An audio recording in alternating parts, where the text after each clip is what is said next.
হুজুর, নারীবাদীদের পরিচয়, কার্যক্রম ও উদ্দেশ্য কি? তারা যৌনকর্মীদেরকে শ্রমিকের মর্যাদা দিতে চায়। এই বিষয়ে ইসলাম কি বলে?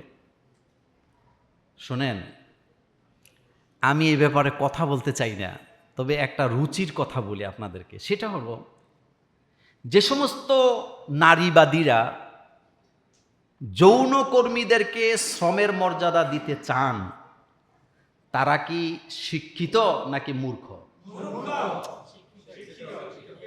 তারা কি স্বল্প শিক্ষিত না উচ্চ শিক্ষিত? তা আপনি যদি তাদেরকে বলেন যে যৌনকর্মীদেরকে যেহেতু শ্রমের মর্যাদা দিতে চান, আর শ্রমিক হইল সবচেয়ে মর্যাদাশীল কাজ, তা আপনারা নিজেরাও এই শ্রমিক হয়ে যান, তখন তারা রাজি হইবনি? তখন তারা রাজি হবেনি? জাতে মাতা। মূলত এটা হলো, দেখেন, সূক্ষ্ম চিন্তা করবেন। একটা লোক তার যৌবিক চাহিদার কারণে, সম্পদ থাকার কারণে সে 2টা বিয়ে করছে। কয়টা বিয়ে করছে? আর একটা লোক একটা বউ রাখছে, রাইকা বিয়া না কইরা সে অবৈধভাবে যৌনতাকে উপভোগ করতেছে, পরনারীর কাছে যাচ্ছে, জিনা করতেছে। যে 2 বিয়ে করলো সে ভালো, নাকি যে বউরে ফাঁকি দিচ্ছে, ছেলে মেয়েরে ফাঁকি দিয়া জিনায় লিপ্ত আছে সে ভালো? কিন্তু আমাদের সমাজে 2 বিয়ে করলে যত সমালোচনা হয়, হেতে হোটেলে গেলে তো কোনো সমালোচনা নাই। এই নারীবাদীরা মূলত তারা নারীবাদী নয়, তারা হলো ইসলাম বিদ্বেষী। আপনি চ্যালেঞ্জ করেন, তাদেরকে বলেন যে যৌনতা যদি কোনো কর্ম হয় তাহলে তোমরাও সেই কর্ম করে খাও। তোমাদের টাকা পয়সা কোত্থেকে আসে? তোমরা টাকাগুলো পাও কই? তোমরা তো কোনো কাজকর্ম করতে দেখি না। তারা কি রাজি হবে? পৃথিবীতে একমাত্র রাসূল সাল্লাল্লাহু আলাইহি ওয়াসাল্লাম বলেছেন যে পৃথিবীর সকল কাজ এর মর্যাদা আছে, কিন্তু যৌনতা বিক্রি করা এটা কি কোনো কাজের মধ্যে পড়ে? সমাজ ধ্বংস হবে না? আচ্ছা, আপনারা যারা, আমরা যারা উপস্থিত আছি, আমি কি আমার বোনটা যৌনতা বিক্রি করে খাক, আদৌ কি আমি চামো? আমি কি এটা মানবো? আমার স্ত্রী এই কাজ করুক, এটা কি আমরা মানবো? আমার মেয়ে এই কাজ করুক, এটা কি আমরা মানবো? তো সমাজের এই মেয়েগুলো তো আমাদের বোন, আমাদের আত্মীয়, তারা আমাদেরই লোক। আপনি তাদেরকে কিভাবে বৈধ পথে কাজ দেওয়া যায় এই চিন্তা না করে উল্টা যৌনতা বিক্রি করাকে আপনি শ্রমের মর্যাদা দিতে চান। আপনার উদ্দেশ্য খারাপ, আপনার দ্বারা ধ্বংস হবে সমাজ, আপনি সমাজের জন্য ক্যান্সার। আপনার মন মানসিকতা ভালো না। সুতরাং এটা কখনো কর্ম হতে পারে না। তাদেরকে বিয়ে দেন, তাদেরকে কাজ দেন, তাদেরকে স্বাবলম্বী করার চেষ্টা করেন। বাংলাদেশে 20 কোটি মানুষের মধ্যে সর্বোচ্চ কতজন হবে যারা যৌনকর্মী? কতজন হবে বলেন তো? বাংলাদেশের সরকার, সমাজ সবাইকে ইচ্ছা করলে পারে না তাদেরকে কর্মসংস্থানের ব্যবস্থা করে দিতে। তাদেরকে কর্মসংস্থানের ব্যবস্থা করেন, আর 2 বিয়া 3 বিয়া এটাকে সহজ করেন। জানি না ঘরে গেলে আজকে কথা শোনা লাগবে কিনা। তাইলে জিনা বন্ধ হবে, সমাজের মধ্যে শান্তি আসবে। আমরা বিভিন্ন ধরনের নেতাদের চরিত্র জানি না। থাইল্যান্ডে কয়দিন পরে কি লেগে যায়, হেনে হেতে ব্যবসা করে নাকি, হজ করতে গেছে, আমরা এগুলা জানি। সুতরাং এগুলা নারীবাদ না, এরা হলো সমাজের ক্যান্সার।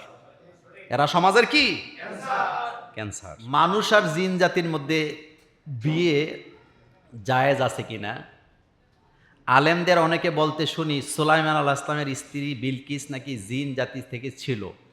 কতটুকু সত্য? জিন বিয়া করা শখ জাগছে। প্রথম কথা হলো,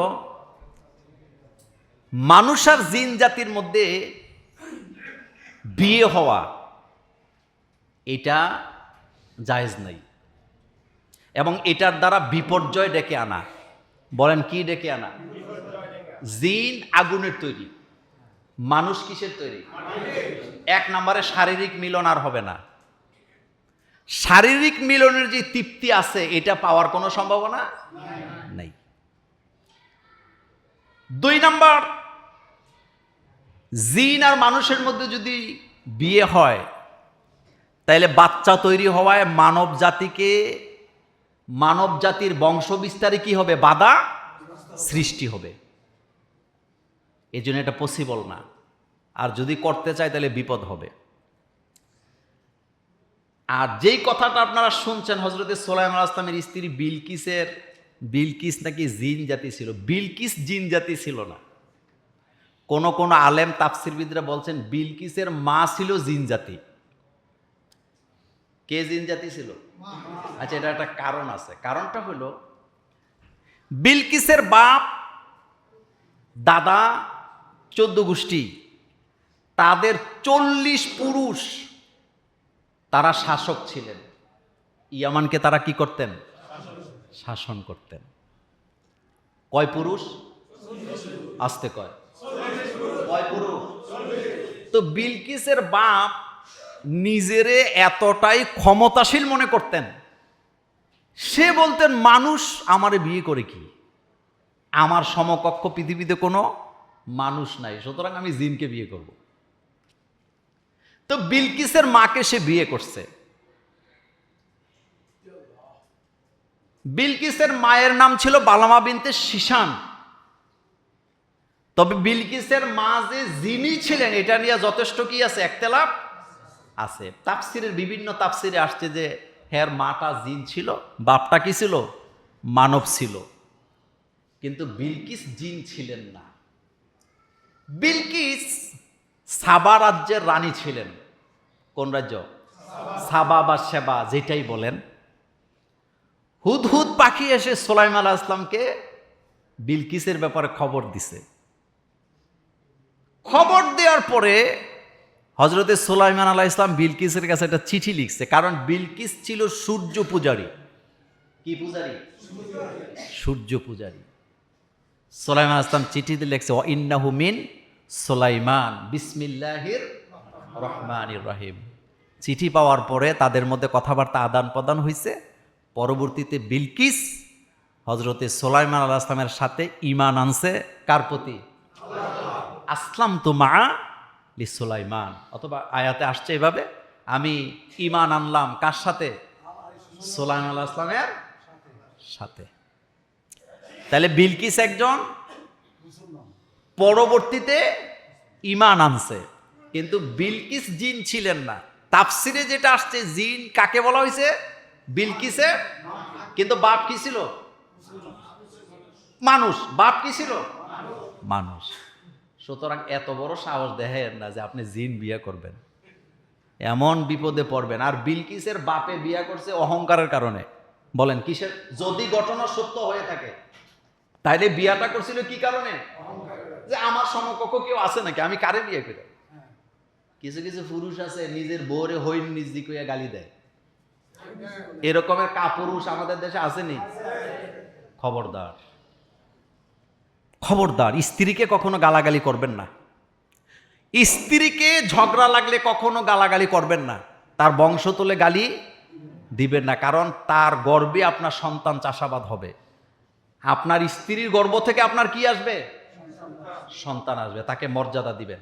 তো বুঝাই দিলাম, খবরদার, এই চিন্তা ভাবনা করা যাবে না। হুজুর, বাথরুমে বসলে হাজারো চিন্তা মাথায় ঘুরে, এতে কি কোনো গুনাহ হবে? এই চিন্তাগুলো আসার কারণ কি? কথা তো সত্য। কথা কি? বাথরুমে বসলে চিন্তা বাড়ে না কমে? বাড়ে না। বাথরুমে বসে চিন্তা আসার কিছু কারণও আছে। যেমন আমরা যখন বাথরুমে ঢুকি তখন আমরা লোড করি না আনলোড করি?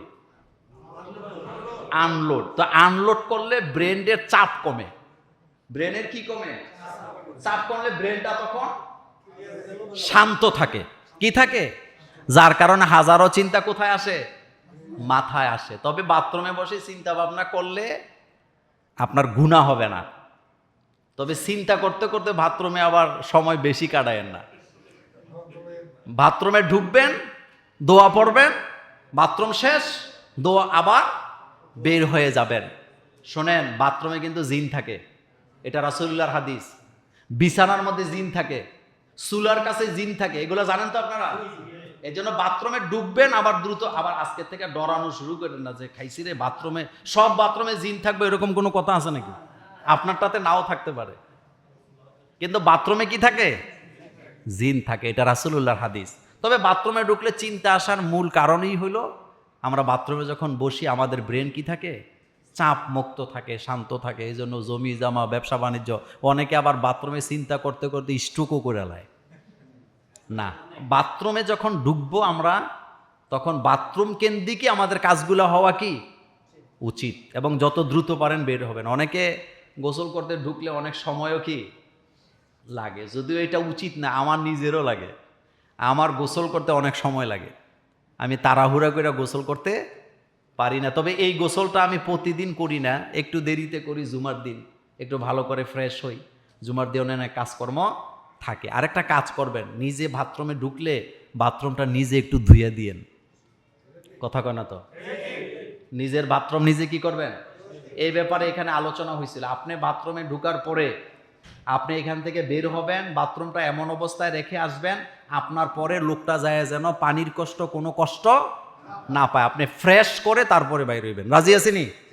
রাজি আছেনি? আল্লাহ কবুল করুক।